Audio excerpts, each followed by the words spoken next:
Hello and welcome and namaste from New Delhi. You're watching DD India Live. I'm Gautam Roy. Coming up over the next 30 minutes. India's drive for self-reliance gets another shot in the arm. Prime Minister Narendra Modi launches fully indigenous 4G stack with 97,500 mobile towers.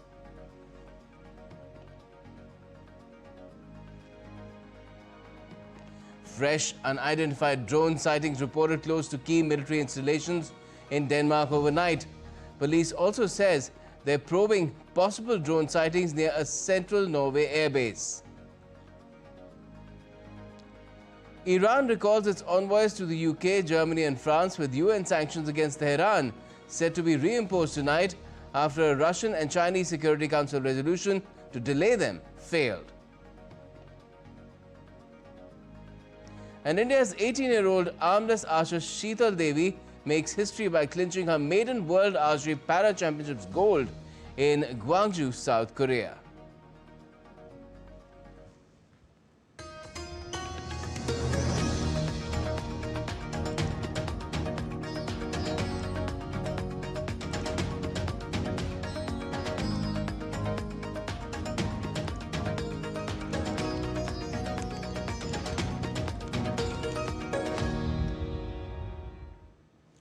Prime Minister Narendra Modi has laid the foundation stones and inaugurated multiple development projects in Odisha today.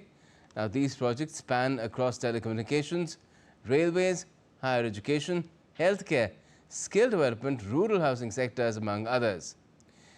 In a major boost to national communication infrastructure, the PM commissioned over 97,500 mobile 4G towers built with indigenous technology. These towers will connect around 26,700 unconnected villages in remote, border and left-wing extremism-affected areas, serving over 20 lakh or 2 million new subscribers. The PM also said that India is among the 5 countries in the world which possess completely indigenous technology to launch 4G services.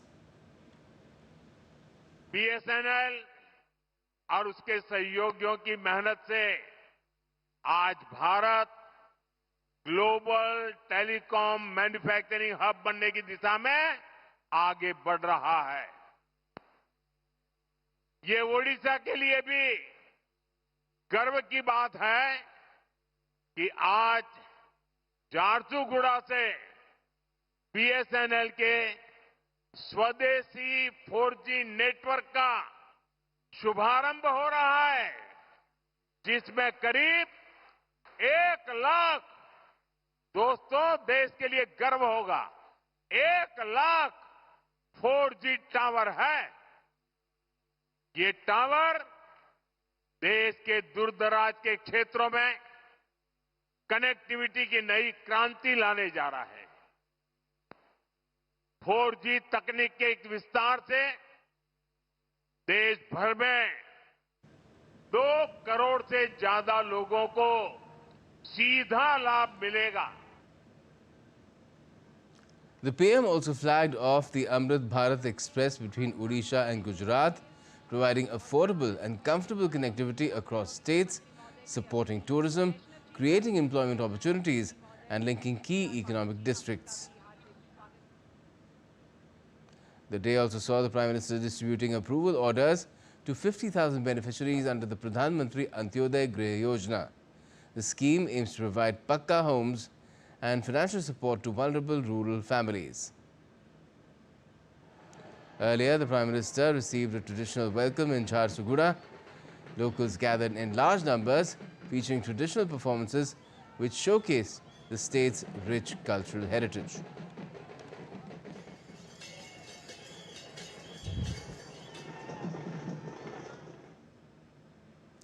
Union Petroleum Minister Hardeep Singh Puri has announced that natural gas has been discovered in the Andaman Basin, confirming the long-held belief that the Andaman Sea is rich in natural gas. The minister informed that Oil India has found natural gas in the Sri Vijayapuram 2 well at a distance of 9.2 nautical miles from the shoreline on the east coast of the Andaman Islands. The gas samples have been tested and found to be 87% methane. Under the deep water mission announced by Prime Minister Modi on Independence Day, a large number of deep water exploration wells are planned in offshore basins in order to find new discoveries and exploit hydrocarbon reserves. India has dismissed Pakistan Prime Minister Shehbaz Sharif's remarks at the UN General Assembly as absurd theatrics, recalling that Islamabad had pleaded for a ceasefire during Operation Sindoor. Exercising the right to reply of India on Pakistan Prime Minister Shehbaz Sharif's speech, First Secretary in India's permanent mission to the UN, Petal Gehlot, rejected Pakistan Prime Minister's account of the May conflict, noting that Pakistan's threats ended only after Indian forces struck multiple Pakistani air bases on the 10th of May. The Prime Minister of Pakistan also advanced a bizarre account of the recent conflict with India. The record on this matter is clear. Till 9th May, Pakistan was threatening more attacks on India. But on 10th May, its military pleaded with us directly for a cessation to the fighting. The intervening event was the destruction caused to multiple Pakistani air bases by Indian forces. The pictures of that damage are, of course, publicly accessible. If destroyed runways and burnt out hangars look like victory, as the Prime Minister claimed, Pakistan is welcome to enjoy it. And India firmly condemned Pakistan as well, saying it has made terrorism and the glorification of terrorists an essential part of its foreign policy.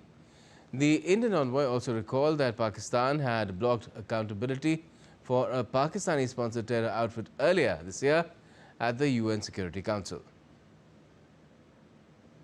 This is the very same Pakistan which, at the UN Security Council on 25th April 2025, shielded the resistance front, a Pakistani-sponsored terror outfit, from the responsibility of carrying out the barbaric massacre of tourists in the Indian Union territory of Jammu and Kashmir. Mr. President, a country long steeped in the tradition of deploying and exporting terrorism has no shame in advancing the most ludicrous narratives to that end. The Indian representative also exposed the lies of Pakistan's Prime Minister and suggested that if Pakistan is actually serious about fighting terrorism, it should hand over all terrorists to India.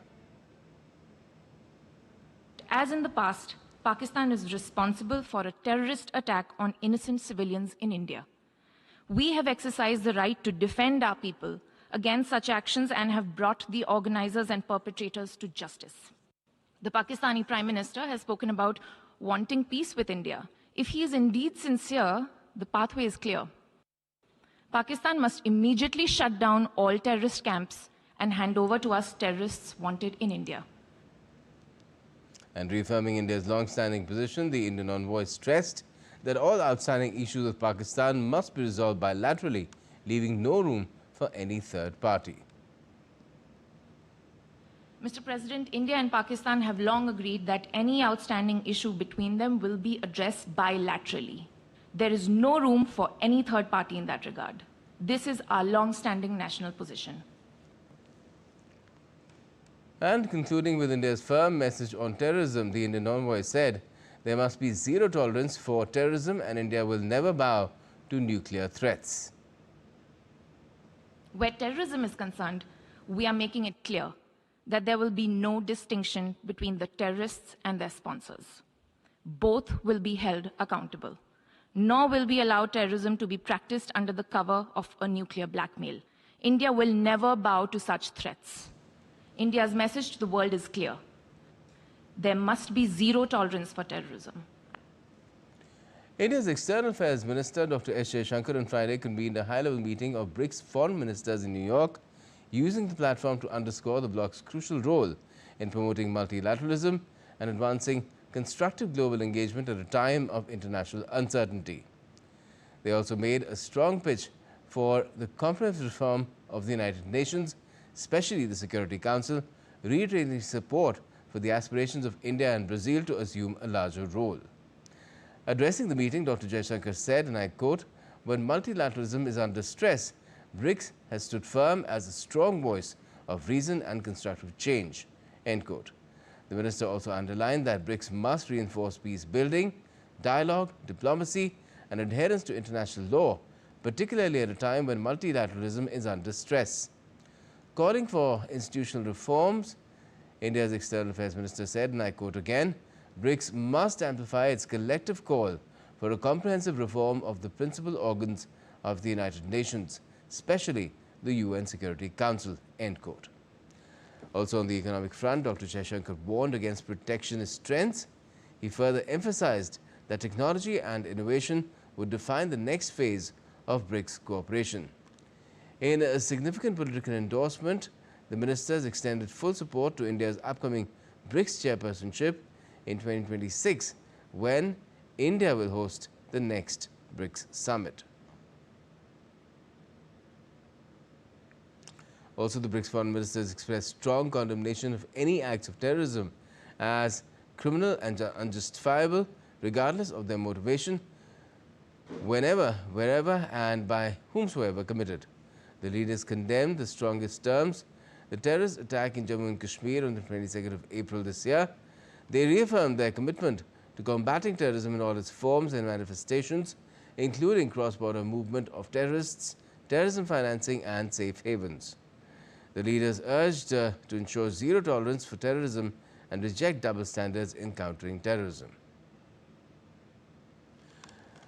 And Dr. Jaishankar also attended India, Brazil and South Africa ministers' meeting in New York on Friday.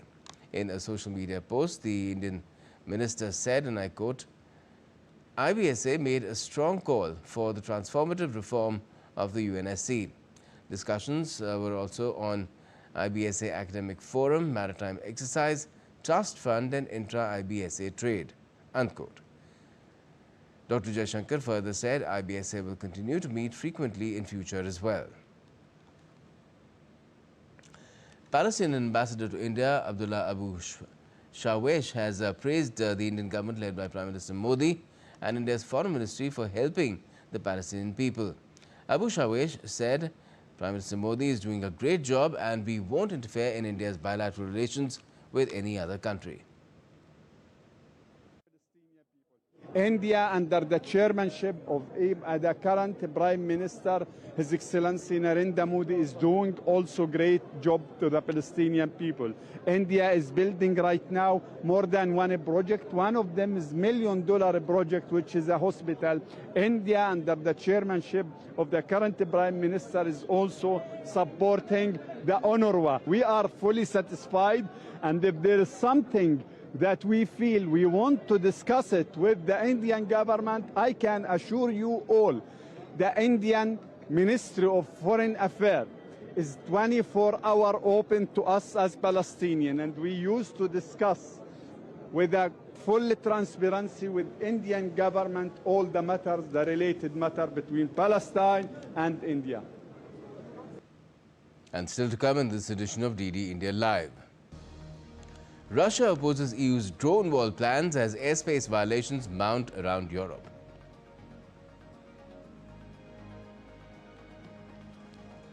The US revokes Colombian president's visa over reckless and incendiary remarks.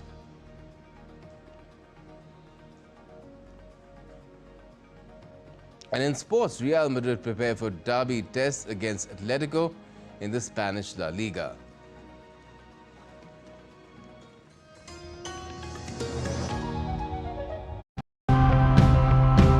In today's episode, let's take a look at how people are trying to live and survive with these complex emerging challenges. Floodwaters submerge their shelters, snakes move to higher ground, which often means closer to people's homes. When a Sarpa support member rescues a snake, it truly means that the snake is rescued, not captured or injured.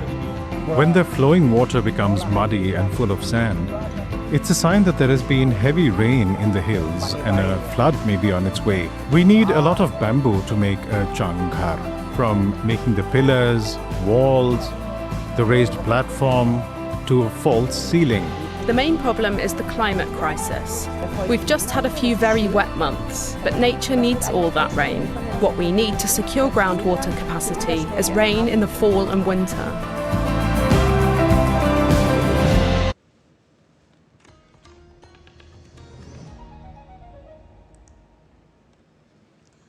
Welcome back. You're watching DD India Live. I'm Gautam Roy.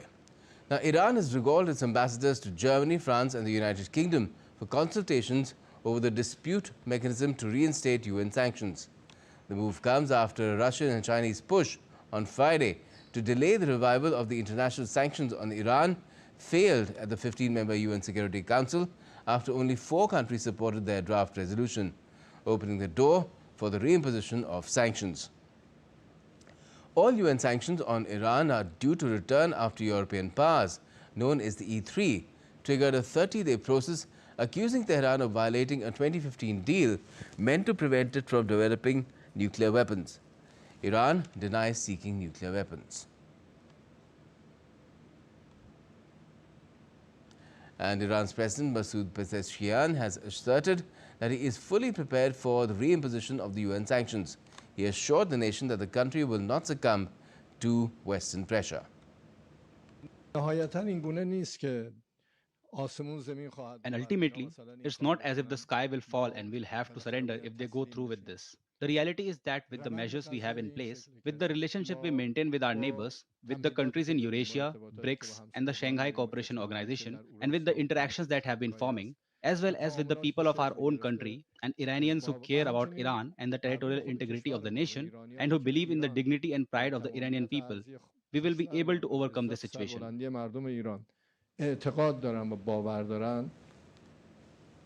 Meanwhile, Iran's Foreign Minister Abbas Araghchi dismissed the sanctions process as legally void, vowing that Tehran would never bow to pressure while still leaving space for dialogue. Iran will never bow to pressure. We respond only to respect. The choice is clear: escalation or diplomacy. The responsibility lies with those who broke their commitments and undermined international law. The Security Council just voted on a draft by China and Russia to give diplomacy another chance. Under US pressure, unfortunately, the Council refused. Iran's position on snapback is clear. It is illegal, void, and has no standing. The E3, having breached the deal, cannot claim significant non-performance. Resolution 2231 restrictions will expire permanently on 18 October 2025. Any attempt to revive or extend them is null and void. Now, unidentified drones flew over Danish military sites, including its biggest airbase overnight, following a slew of earlier sightings that Copenhagen has termed as a hybrid attack, hinting at possible Russian involvement. Neighboring Norway was also investigating possible sightings of drones early Saturday near its biggest military base, Orlen, where its F-35 fighter jets are parked. The Danish police said 1 to 2 drones were observed Friday around 8:15 p.m., that's 18:15 GMT, near and over the Kurub military base, the country's biggest base, which homes all of the armed forces helicopters, airspace surveillance, flight school and support functions. Kurub is also home to parts of the Defense Command. But Russia on Saturday rejected EU's plans to strengthen its defenses against drones by saying that it would only escalate tensions. Defense ministers from around 10 EU countries had agreed to make a drone wall a priority for the bloc after some member states were disturbed by Russia's airspace violations in recent weeks. However, Russian Foreign Ministry said that such measures would lead to increased military and political tensions in the continent. The US has revoked Colombian President Gustavo Petro's visa because he urged US soldiers to disobey orders and incite violence in New York on Friday. In his speech to global gathering on Tuesday, Petro also hit out at Trump, saying the US leader was complicit in genocide in Gaza and called for criminal proceedings over US missile attacks on suspected drug-running boats in Caribbean waters. Petro's social media profile on Friday showed he had reposted several video clips of himself speaking at a gathering of pro-Palestinian protesters in New York. The Colombian leader, a vocal opponent of Israel's conflict in Gaza, has suspended exports of coal to Israel. The US Supreme Court has allowed the Trump administration to freeze, for now, more than $4 billion in foreign assistance appropriated by the Congress. The Conservative-dominated court said upholding the President's authority to conduct foreign affairs appears to outweigh the potential harm faced by the intended recipients of the aid money. The court said its emergency order was not a final determination on the merits of the case, but it allows for a temporary freeze on disbursement of the funds while the case continues in lower courts. Donald Trump, since taking office in January, has sought to exert greater control over federal spending. The Liberal justice said that the effect of the decision is to allow the executive to seize obligating $4 billion in funds that Congress appropriated for foreign aid, and that will now never reach its intended recipients.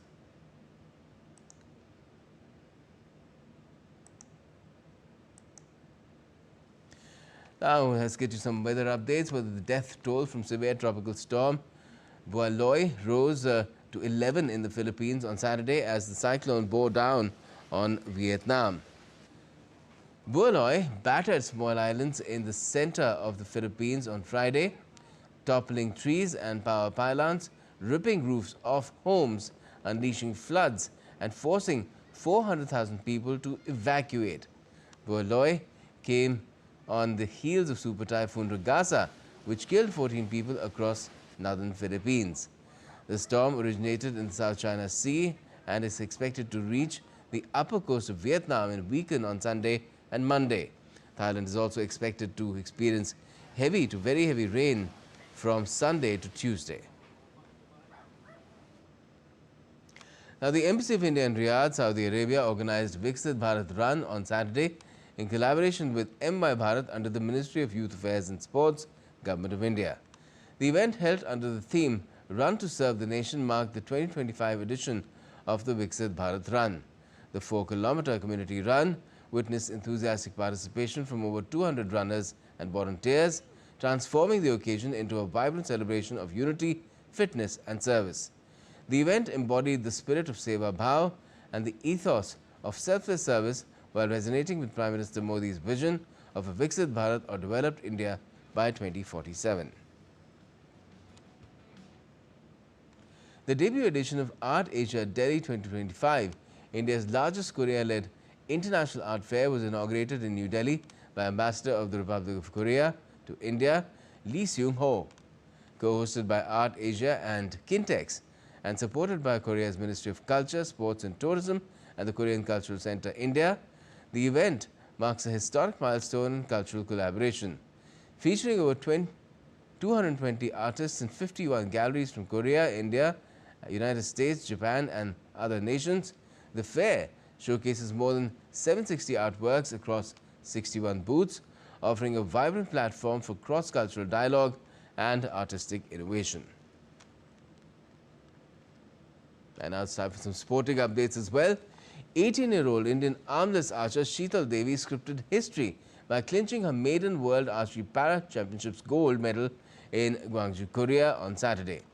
Sheetal defeated Turkey's world number 1 Oznur Jure Girdi 146-143 to bag the women's compound individual category gold. Sheetal, the only armless archer in the competition, shoots using her feet and chin, and this was her third medal of the championships. She had earlier won a mixed team bronze in the compound event with Toman Kumar.